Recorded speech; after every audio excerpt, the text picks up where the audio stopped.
na mahal din kita. Gon, may sasabihin ako sa'yo. Ano yan? Bad news ba yan? Good news. Buntis ako, Gon. Magkakaanak na tayo. Ha? Hindi pa ako handal yun. Sorry niyo, pero hindi ko pa kaya. Sadali lang, Gon. Patapos na yung klase. Hindi pwedeng huminto ako dahil lang sa buntis ako. Nikki, right? Ah, oo. And you are? Ako si JV. Buntis ka? Opo. Pero iniwan ako ng ama. Ayos lang yan. JV, may sasabihin ako sa'yo. Ako din. May gusto ako sa'yo. Nikki, una pa lang kitang nakilala. Minahal na kita. Oo, JV. Sinasagot na kita. Totoo ba? Narinig mo yun, baby Abby? Sinasagot na ako ni Mami Nikki mo. Abby, gusto naman ako ng tubig. Sige! Bubuhayan ko ako ng water. Wait lang po, Papa! Eto na po! Salamat, Abby. Welcome! Welcome po! Babe, pasyal tayo sa park ng anak mo. Aba, sige. Park? Park! Yay!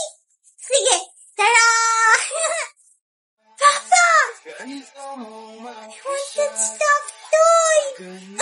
Oh, here you go. Thank you! Thank you, Papa! Tara, punta tayo dun, babe. Tara. Are you okay? Siguro.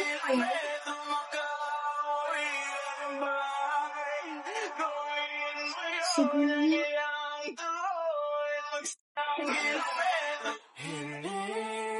Si Gon? Yung nang iwan sa'yo? Uwi na po agad? Gusto ko pang mag-play eh. Mahal ko pa si Gon. Kailangan ko malaman kung saan siya nakatira.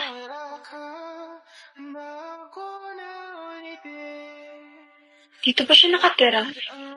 Ang yaman niya na. Gusto ko siyang balikan. Mama? Ano pong ginagawa niyo dito? Anong ginagawa mo dito, anak? Nag-play po. Siya na ba yung anak natin? Gon? Mama? Sino po siya?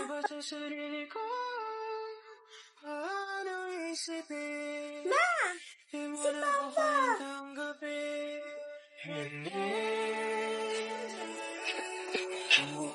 JV, sandali! Nikki, ayos lang. Ang sarap ng tingnan ng magkakasama. Nikki, masaya ako para sa inyo. Hindi ka nang iniisip, babe. Nikki, mahal pa rin kita. Ganun din naman ako, Gon. Pero si JV, Ma! Gusto ko pa rin po kay Papa. anak, wala si Papa. Umalis. Abi, ako ang tunay mong papa. Hindi ko in-expect na magagawa sa akin ng Nikki to. Well, sa bagay, sinalo ko lang naman sila. Hindi ko rin nakalain na babalikan niyo ako ng dahil sa kanya. Bakit kayo magkasama? Anong ibig sabihin nito? Bakit kayo magkasama? Anong ibig sabihin nito? Nikki, wala, nag-uusap lang kami. Oo, Nikki, nag-uusap lang kami. Gusto ko ng ice cream. Anak, walang ice cream eh. Nikki? Ikaw na ba yan? Kamusta na? Nice. Eto, okay lang naman. Ikaw ba? Kamusta? Ayos lang naman. Siya na ba yung anak mo?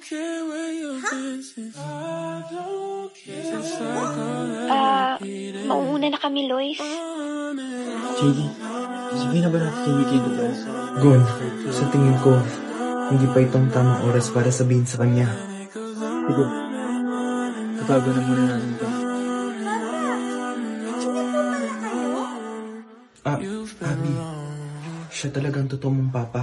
Abi, namiss mo ba si Papa? Pero paano po? Oo, siya ang tunay na papa mo, Abby. Tama nga ako. Nikki, siya na ba ang anak ko? Ampun lang ako? Sandali lang. Anong ibig sabihin nito, Nikki? Ito, Lois. Long time na kasi. Nikki, sila pala yung pinsan ko. Pinsan mo sila? Oo, Nikki. Yan yung tinatago namin ni JB sa'yo. Balak sana namin sabihin sa'yo ni Gon na magkapatid kami. Pero bumalik tayo sa topic. Anak nila si Abby.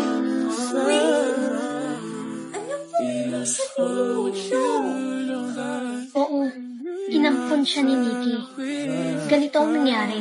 Umalis ako sa palasyo dahil maaga ako nagkaanak. At nakita kong balisa si Nikki dahil namatay ang kanyang anak. Kaya binigay ko ang anak ko sa kanya dahil alam kong hindi din siya matatanggap sa palasyo. Dahil ako'y bata pa lang. Hindi ko naman akalain na ang batang namatay ay pamangkin ko at yun pala ang anak mong Gon. Yun din ang dahilan kung bakit ako nawala sa palasyo ng kay tagal.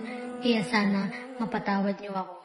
Ganito ang nangyari. Umalis ako sa palasyo dahil maaga akong nagkaanak. At nakita kong balisa si Nikki dahil namatay ang kanyang anak. Kaya binigay ko ang anak ko sa kanya dahil alam kong hindi din siya matatanggap sa palasyo. Dahil ako'y bata pa lang. Hindi ko naman akalain na ang batang namatay ay pamangkin ko at yun pala ang anak mo, Gon. Yun din ang dahilan kung bakit ako nawala sa palasyo ng kay tagal.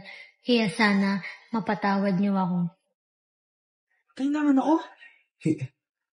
Hindi ko akalain to, Nikki. Pinadala ko yung kapatid ko si JB para bantayan kayo. Minahal at inalagaan ko kayo. Tapos, wala na yung pamangkin ko. Totoo po, Mama, si Tita Luis.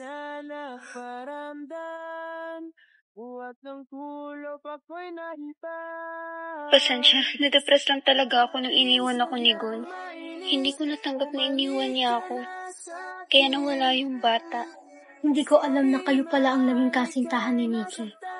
Patawadin niyo ako. Ayos lang yan, Lois.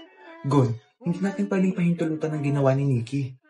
JB, kasalanan ko yun. Nadepress siya kaya namatay yung magmamahal sa palasyo natin. Babalik na rin ako sa palasyo. Patawarin niyo ako sa mga nagawa kong kataksilan doon. Pinapatawad ka na namin, Lois. Gon, kailangang managot si Nikki dito. Tama si JV. Pero kasalanan ko rin yun. Gon, gusto ko niyang balikan dahil sa pera. Linoko niya ako. Linoko niya tayo na buhay pa ang anak niyo. Ipapadukot at papakulong na natin si Nikki. Teka, anong gagawin niyo sa akin? Nikki, isa kami sa pinakamayaman sa mundong to. Parang royal family. Kaya hindi kami papayag na ginaganito kami. Kaya ipapakulong ka na namin. Patawad niyo po. Makalipas ang 10 taon, malaki na si Abby at sila'y nakatira na sa palasyo. At dahil nawala nga ang tagapagmana ng palasyo, ang naging tagapagmana ay walang iba kundi si Prinsesa Abby. Siya na ang bagong reyna ng palasyo at naging masaya ang bawat isa. Huwag mo sana kong ipagpalit. At si Nikki ay nakakulong na ng panghabang buhay.